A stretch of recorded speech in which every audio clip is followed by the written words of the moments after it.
Good morning, guys. This is Richard back at you. And of course, Annie. You just gotta love her. She's just so awesome. Goes everywhere we go, huh, Teresa? Yep, Everywhere we go. But hey, we got an Auto Shops a vehicle in here. It's a 1988 GMC Sierra 2500, 5.7 motor, 4-wheel drive.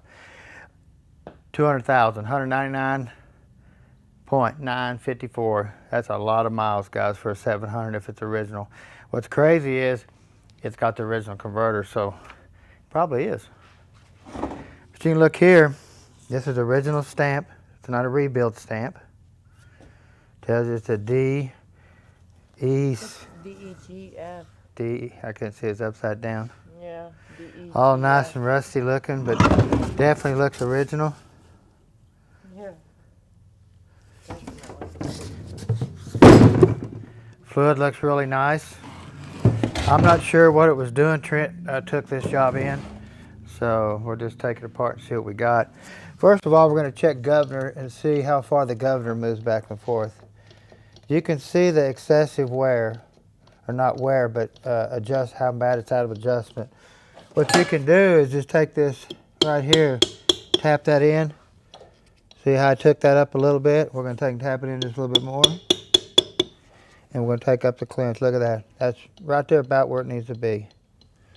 You've seen before it's moving that far. All I got to do is tap the end in a little bit here.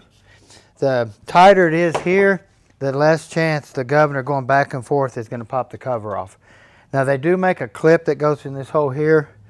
You can see right here, there's a little hole that's full of dirt. I'll go find one out in the trailer, and there's a clip that goes from here over here and then hooks up under here that holds the cover on.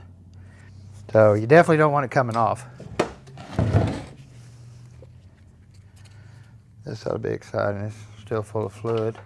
Well, did you say that this had clean fluid? No, I was just kidding. Okay, I was fixing to say. No, it's pumped full, definitely. But you can see here's the clip that your detent linkage hooks onto that goes up to the carburetor or throttle body. This is called a TV cable, and this is the cable that we're talking about has to be adjusted properly. Well, we know this thing has been setting for a little bit. Pumped full of fluid, converters drained back, and all that neat stuff. So it ought to have just a clean run in there, and it does. There you go. I'm going to play with a little bit of electric today and see if I can get back in the groove.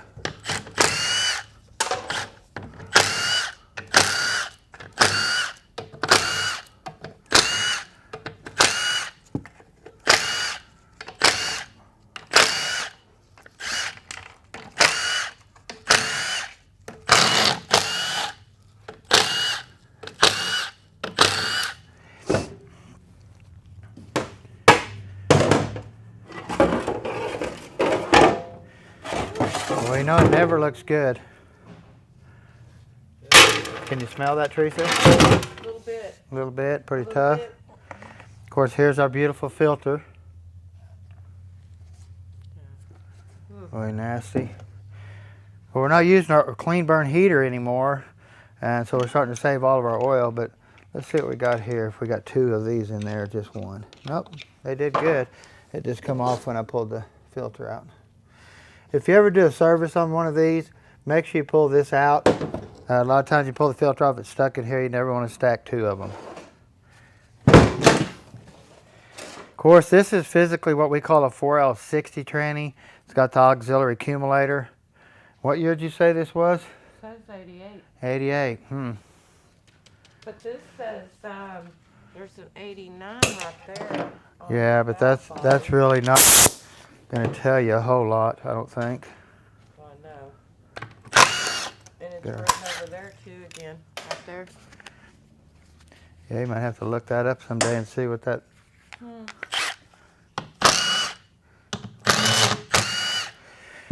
This yellow bolt right here will have a little clip on it that holds this tube in right here.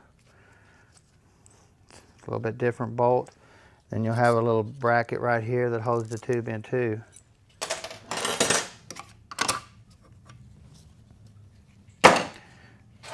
Pretty simple. Of course, you have your temperature sensor here. You have your 4th gear switch here. You have your lockup solenoid here. Here's your TV linkage. When you move the gas pedal, this is what moves. This is your TV valve assembly here.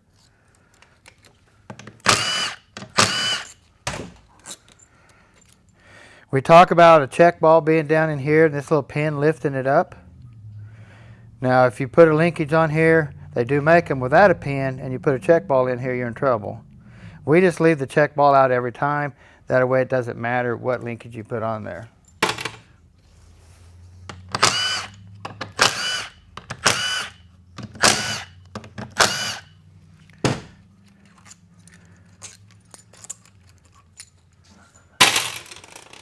See if I can quieten that up a little bit.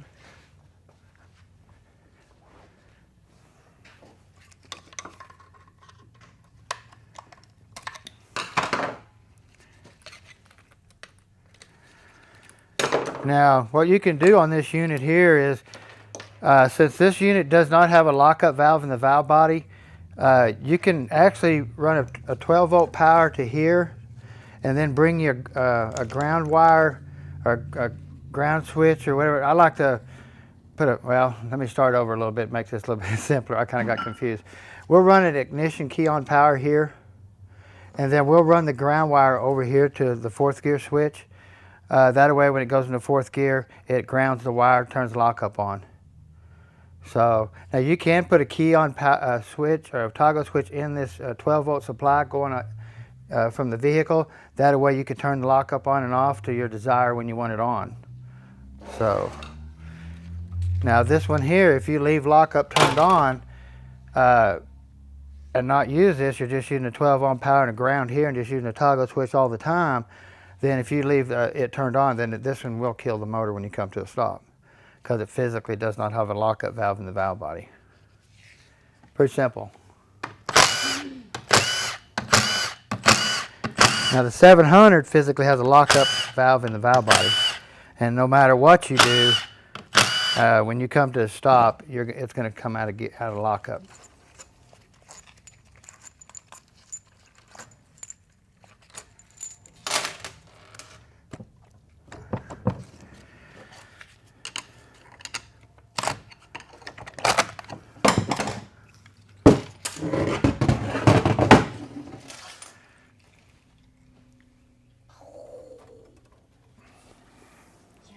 Christmas. Now, I got to take it off, see if it's had a shift kit put in it or not. I don't think it has.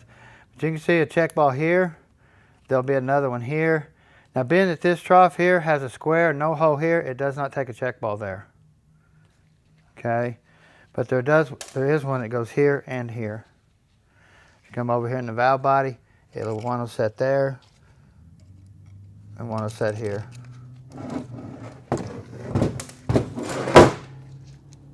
This gasket's stuck over the TV valve here. Now the TV valve is right down here. If you can look in that hole, you can see it just barely move. Let me kind of move it with a screwdriver. See that? Mm-hmm. Now when you get a shift kit's going to put a spring in here. That way when you push the lever in, the TV valve is always going to return back. So if that valve ever stays forward when you come to a stop, the tranny will not ever shift out again unless it's at 7,000 RPM type thing. That's why they put that spring in there to help that valve stay free on a rebuild or anything like that. Now, people talk, I had a question the other day about servicing these old trannies like this with high mileage. Well, on a hydraulic unit, to me, you could get in trouble real easy, especially on a 700, because if that valve sticks after a service, which new fluid's going to stir all this stuff up, then that thing, when you come to a stop, is not going to shift the next time. So you could run into big problems. The computer controlled style, not so much. You're a lot safer on servicing it. Now we don't do flush jobs, but we do recommend doing services. You want to Scotch-Brite this up really good, put your new piston in here. Get you a spring. You can stack the piston up a little bit to get the spring a little closer to the top if you want to. You know, this spring sets a little low, but you can stack some spacers up under that piston and bring it a little bit closer to the top.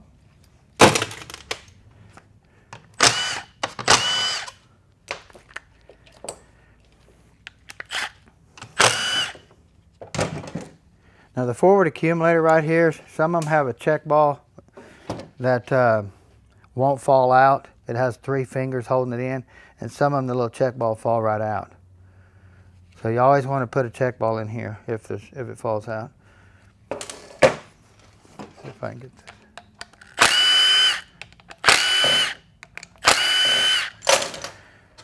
And we have our forward accumulator here in spring. You want to put one in there, a new piston. Again, Scotch-Brite this up really good. Now this piston is the same. Now you get your 4L60Es and stuff, the forward accumulator piston has changed to a lot smaller piston. Now same here with this tranny here. We're going to block the 4th gear accumulator here. Just stack another piston up. I always like to keep the springs, but just stack another piston, that 30,000 shim in there where it doesn't move. Now you notice you got your check balls here. You do not have one in a trough. If you turn the plate over where the trough is, it's a square hole, and that tells you that there's no ball that goes in here. Same way here, square hole where the trough is, so that means there's no check ball goes in the valve body. Okay, you get here, there's a trough here with the check ball. If you turn it over, you have a trough in the gasket with 2 holes. That means it takes a check ball. Pretty simple. But you can put check balls in the wrong spots and get in trouble. Now this is the bigger ball that sits in here. It's bigger than your normal check ball. But like I said, this one here we always leave out. I keep it for special occasions. And this is not one of them. Let me go ahead and knock our governor cover off real quick.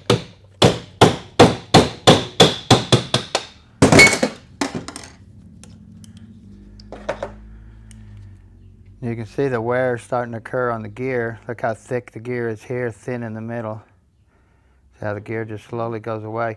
And you can tell how down here it's really thick, and then down here, from here to here, it goes thin all the way.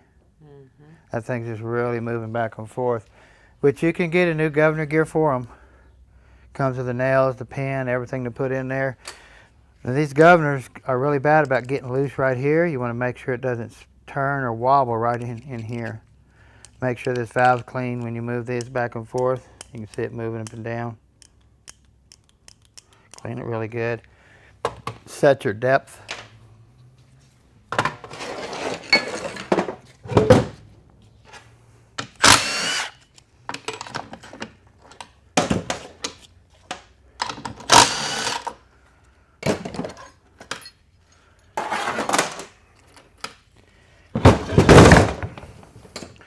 There's no seal retainer,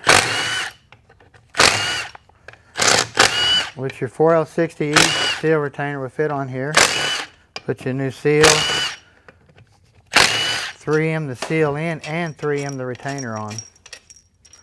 Always put some sealant on your bolts here. Even though you change your O-ring here, don't trust it. Always put a little bit of sealant. There's always going to be fluid come out of these 2 bolt holes here when you take the bolts out. If you notice, these are all dry, full of fluid. So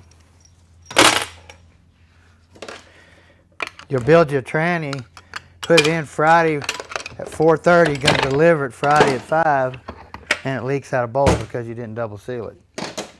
That'd be a bad day at the office.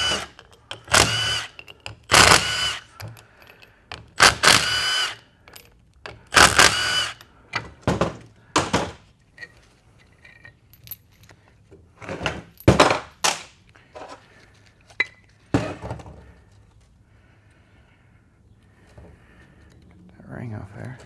Come on. Some of these gloves, you can't pick nothing up. Now we have a 10 vein rotor here. Now we are going to upgrade this to a 13 vein.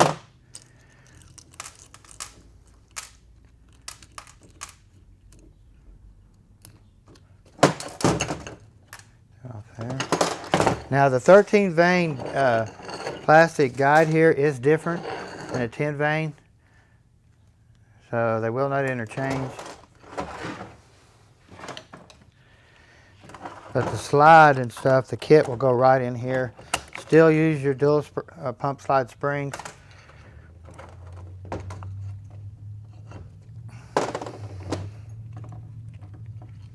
This is solid instead of a Teflon like your 680s and 90s.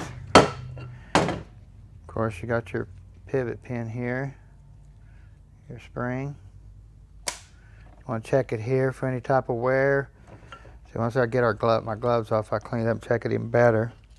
Now this pump here, some of these have a lip for the bushing right here that keeps the bushing from moving forward. The early designs didn't have a lip, and the bushing was bad about moving forward towards the seal and start leaking out of the front. So, but anyway, we'll take the seal out, check that. And if it is the lip style, we'll put the bushing in all the way up to the lip. When you put it in, you got to be careful, because if you get too close in here, it'll shrink the bushing right here on the edge, and then it doesn't want to go off the converter. So we put the bushing in, we fit it to our converter hub to make sure everything fits good. And then we also drill out this relief hole right here to relieve the pressure off the seal right here. So just a little bit of extra that always helps.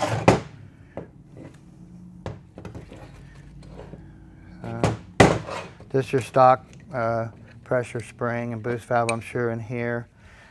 Now, we're not going to put no 500 boost valve or anything like that in here, but we are going to put big valves, Z-Pack, Corvette servo, all that type of stuff.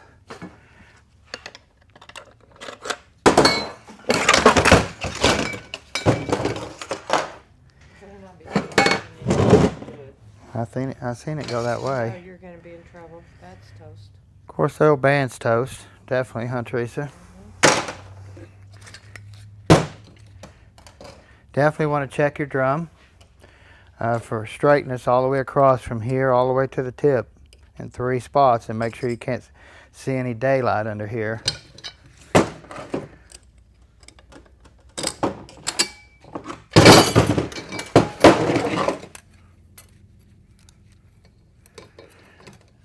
Reverse clutch look pretty good.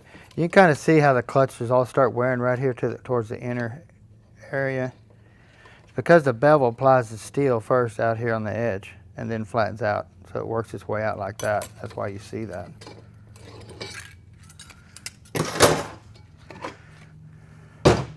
Always check these fingers here for any type of flaring. Now you notice here on this drum here we have a small hole drum. Let me go get another one. Let's see if I got one laying around somewhere.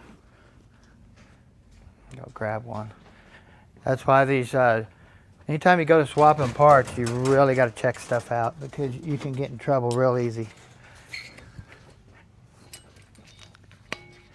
This drum physically looks identical, but if you look here, it's got a big hole feed. This drum here got a tiny, tiny feed here, see? And if you swap them out, you're going to run into problems. You'll have harsh reverse, double bumps, stuff like that. So you don't want to be doing it. You always want to match what goes back in the unit. Of course, you got this bearing here I always talk about.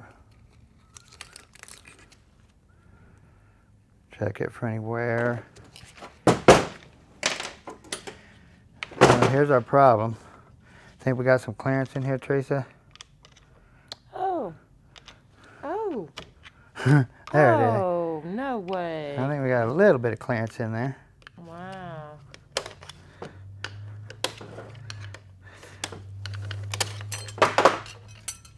There's no way that worked. No, it didn't. That's why I brought it. Oh my gosh.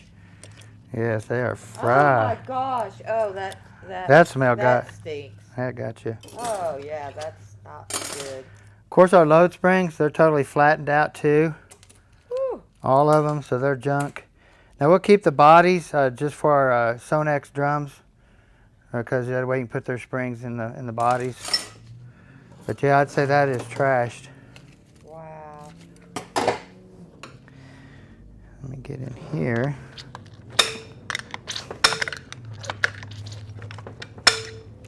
Come on.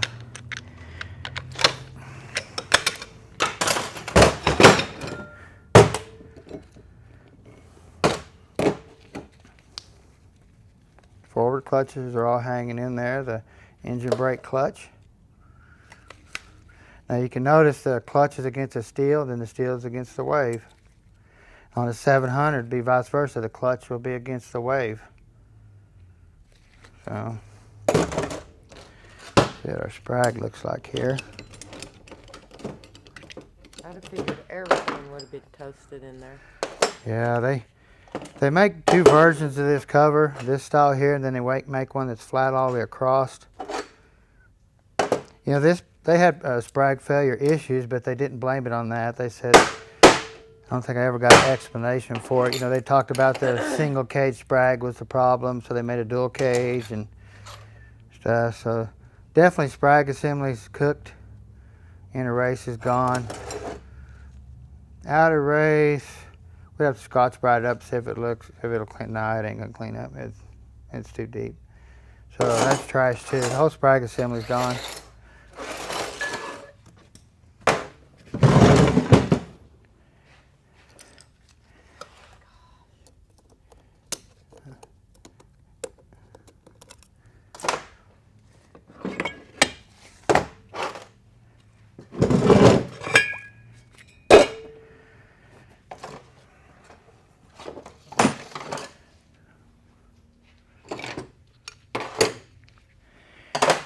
Now we are going to replace our forward hub with a roller bearing style. Get rid of the thrush washer. So we'll go back with this style here. Get rid of that junk. And then we'll be going with a hardened shell. Get rid of this. So a lot of wear, definitely. Hopefully the case is good down in here where the support locks into. Looks good, I think.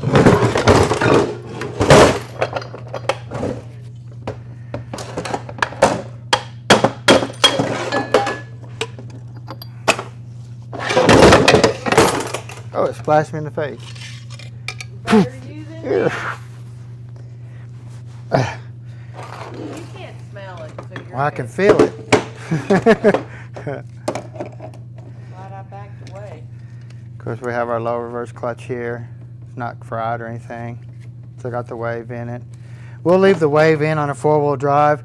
If you don't, you just get too many complaints about harsh engagements, clanking, clunks, and all that type of stuff when you go from park to reverse, drive to reverse.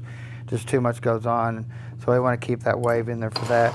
Now, if he's going to the river, something like that, then the wave's coming out and he's just going to have to live with it. But other than that, we'll put it back in there. Of course, you want to look at your sun gear here. We replaced 90% of them and the planets half the time. Even if these gears look good here, you want to check that bearing down in there. Put your sun gear on it. Put a lot of weight on it and turn it. You'll be able to feel any type of roughness of that bearing. Okay. Same way here with this ring gear. If you're going to see wear, it's going to be on the outer, about 1/4 of an inch out. You want to look for that. Look both sides. It's normally on this side, not so much on this side. So you want to look for that. Bushing wear here. Now, if you're going to replace your lower sprag assembly here, always check this, because they make two different heights. This one, without my glasses, I can't tell. I think it's a standard height. So, Teresa, this one's for you. This one's for you. I think I can still taste that a little bit. I bet. Yeah, definitely, huh? Kind of nasty. Well, I really can't taste it. I just feel the oiliness in my mouth. But anyway, guys, 4060 tranny, we can handle it, right, Teresa? Definitely. But don't forget to subscribe, guys, and push that notification bell, because we ain't done yet. Have a great day.